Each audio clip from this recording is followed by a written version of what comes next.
قراره تو ویدیوی امروز 2 تیر و 1 نشان بزنیم. هم راجع به ایرپادها باهاتون صحبت بکنم. این چیزهای کوچیکی که برای مثال تو گوشتون میذارید، توی گوش من هست الان، باهاش گوش میدید، یا اینکه حتی شبا به خواب میرید و باهاش صحبت میکنید. کسایی که در طولانی مدت، تو طول روز، تو کل روز اینها تو گوششون هست و یک کمکی میخوام باهاتون راجع به گوشی های تلفن همراه هم صحبت بکنم. وقتی که شارژش میکنید کنار سرتون میذارید و هر چیز دیگه. این ویدیو خیلی ویدیوی مهمی هست برای اینکه ماها دائما از این وسایل داریم استفاده میکنیم. پس ببینیم که کدوم بخش تحقیقات درسته، کدومش غلطه و اینکه اصلا چه کاری میتونیم انجام بدیم، چطوری میتونیم سلامتمون رو حفظ بکنیم. پس سلام به کانال مدیماین، خیلی خوش اومدید. مرسی که اینجایید، مرسی که من رو میبینید. یادتون نره که لطفاً همین الان ویدیو رو لایک بکنید برای اینکه به بیشتر دیده شدن ویدیو کمک میکنه و اینکه اگر فکر میکنید این موضوع میتونه برای کسی مفید باشه باهاش به اشتراک بذارید. تکنولوژی بی سیم مثل ایرپادها، مثل گوشی های همراه زندگی ماها رو آسان‌تر کرده و ارتباط ما رو به نسبت سریع‌تر کرده. اما خیلی از افراد نگران اثرات این ابزارها بر سلامت مغز و بدنشون هستن. آیا ایرپادهایی که در فاصله چند میلیمتری از مغز ما قرار میگیرن و گوشی های همراهی که شب در کنار سر ما قرار دارن واقعا خطرناکن یا نه؟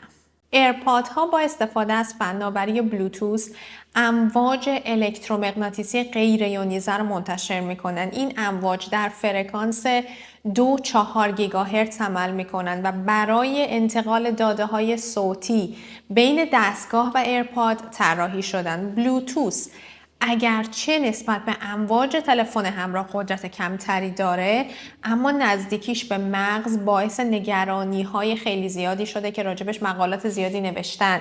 1. تحریک سلول های عصبی. تحقیقات زیادی کردن و نشون داده که قرار گرفتن طولانی مدت در معرض امواج بلوتوث میتونه باعث افزایش فعالیت سلول های عصبی در نزدیکی منبع امواج بشه و این تحریک بیش از حد میتونه باعث خستگی ذهنی، اختلال در تمرکز و حتی استرس عصبی بشه. مورد دوم اختلال در چرخه خواب هستش. مطالعاتی که در مجله ژورنال آف سلیپ ریسرچ کردن نشون داده که استفاده از ایرپادها هنگام خواب میتونه تولید ملاتونین که هورمون تنظیم کننده خواب هست رو کاهش بده و این کاهش باعث میشه مغز به سختی وارد مرحله عمیق‌تر خواب که همون رم باشه بشه که برای بازیابی ذهن و بدن شما ضروری هست.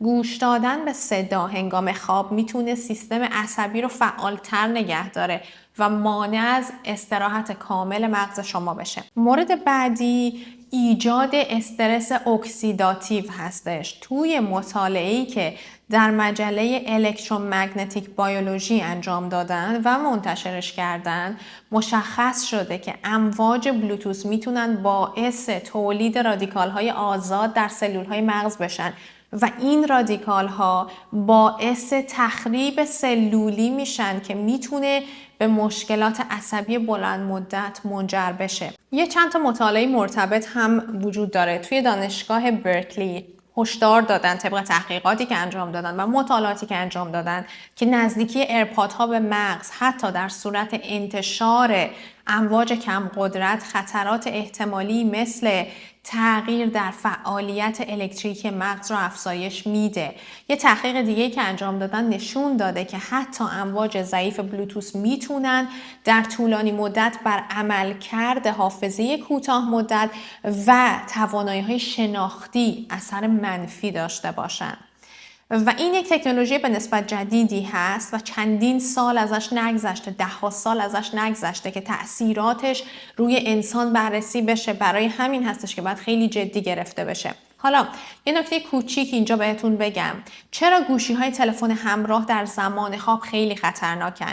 گوشی های تلفن همراه شما حتی در حالت آماده به کار که استندبای بهش میگن امواج الکترومغناطیسی رو منتشر میکنن و این امواج شامل بلوتوث، وای فای و سیگنال های شبکه تلفن همراه هستند. پس اگر تلفن همراه شما در نزدیکی سرتون قرار داره، مغزتون مستقیما در معرض این امواج قرار میگیره. چرا؟ چون ماها اکثرا میذاریم کنار تختمون دیگه، اون میز کوچولویی که کنار تختمون داریم تلفنمون رو میذاریم و اون دقیقاً هم تراز و هم سطح سر ما هست. پس شما ناخواسته خیلیاتون این کار رو دارید انجام میدید. حالا خطرات مغزی مرتبط با نزدیک کردن تلفن به سر چی هست؟ 1. امواج تلفن میتونن دمای مغز رو افزایش بدن. یک مطالعه کردن و منتشرش کردن توی بایو الکترومگنتیک ژورنال که نشون دادن که این افزایش دما میتونه به استرس گرمایی در سلولهای مغزی ما منجر بشه و در بلند مدت آسیب‌های سلولی رو در مغز ایجاد بکنه. دومی تاثیر بر الگوهای خوابه. اختلال ایجاد میکنه در مراحل عمیق خوابیدن. امواج موبایل میتونن با اختلال در فعالیت الکتریکی مغز چرخه خواب طبیعی رو برهم بزنن. این موضوع ممکنه به خواب بیکیفیت، بیدار شدنهای مکرر و خستگی مزمن منجر بشه. یه مطالعه تو سال 2008 انجام دادن که نشون داد افراد نزدیک به منبع امواج موبایل هنگام خواب سخت‌تر وارد مراحل عمیق‌تر خواب که همون رم باشه میشن. و مورد بعدی آسیب به DNA هست.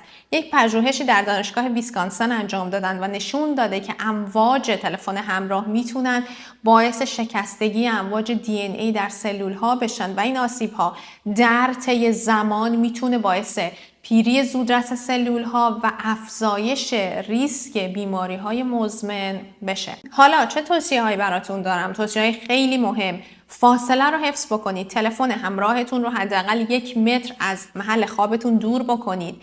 از ایرپادها در فواصل طولانی استفاده نکنید. ما خودمون یک فامیلی داریم. این از صبح که پا میشه، از زمانی که این ایرپادها حالا کشف شدن، بیشتر شدن یا نمیدونم قابل دسترس قرار گرفتن، این آدم این رو تو گوشش میذاره تا شب که برگرده خونه. یعنی من فکر کنم که کم کم 20 ساعت توی گوشش هست. و من قبل از این که سراغ این داستان برم مطمئن بودم که چیزی که تازه اومده راجبش تحقیقات انسانی درست حسابی ندارن حتما برای شما خطرناک هست. و اولین باری که من ایرپاد رو تو گوش خودم گذاشتم سردرد وحشتناکی گرفتم و همین الانم فقط ویدیو به ویدیو ازش استفاده میکنم برای اینکه متاسفانه مجبورم ازش استفاده بکنم.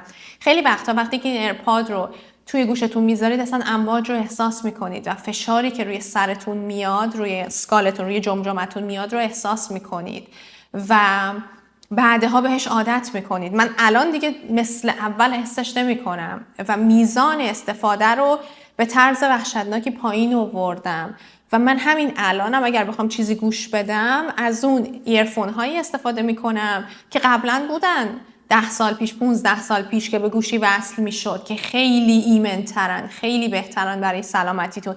اینها شاید راحت تر باشن ولی برای سلامتیتون مضرن. بهتون پیشنهاد میکنم که اگر ازشون استفاده میکنید ماکسیموم 1 ساعت 2 ساعت و از اون بیشتر استفاده نکنید. مورد بعدی، از حالت پرواز استفاده بکنید. هنگامی که میخوابید تلفنتون رو حتما روی حالت پرواز که ایرپلین مود باشه بذارید تا انتشار امواج رو متوقف بکنید. برای همین هستش که توی هواپیما میگن یا گوشی رو خاموش بکنید یا روی ایرپلین مود بذارید، برای اینکه از انتشار امواج تا حد زیادی جلوگیری میکنه. شارژ کردن گوشی در طول شب خیلی خطرناکه. گوشیتون رو در طول روز یا قبل از خواب شارژ بکنید. ایرپادها رو بیش از 1 ساعت مداوم استفاده نکنید به هیچ وجه و به گوشتون استراحت بدید. و الان میبینید که برای مثال سامسونگ زده، اپل زده و بعد برندهای واسطه چینی اومدن جنس بنجل و بیکیفیت رو زدن و به قیمت کمتری توی بازار قرارش دادن و شما فکر میکنید که من یک چیز بیکیفیت بگیرم ولی ایرپاد داشته باشم، برای اینکه خب الان همه دارن دیگه، یک جور با کلاس بودن به حساب میاد. این زندگی شما رو نابود میکنه، برای اینکه توی این برندهای بیکیفیت به هیچ عنوان این امواج کنترل شده نیستن و شما دارید تیشه به ریشه خودتون میزنید. پس یا با مد پیش برید یا اینکه به فکر سلامتیتون باشید، برای اینکه این دوتا نمیتونن همزمان با هم دیگه پیش برن. ایرپادها و گوشی‌های تلفن همراه وسایلی هستن که زندگی ما رو ساده تر میکنن، ارتباطات ما رو بهتر میکنن، اما مثل هر فناوری دیگه استفاده نادرست و مداوم از اونها میتونه خطراتی برای سلامتی ما به همراه داشته باشه. پس ازتون میخوام که جدی بگیریدش و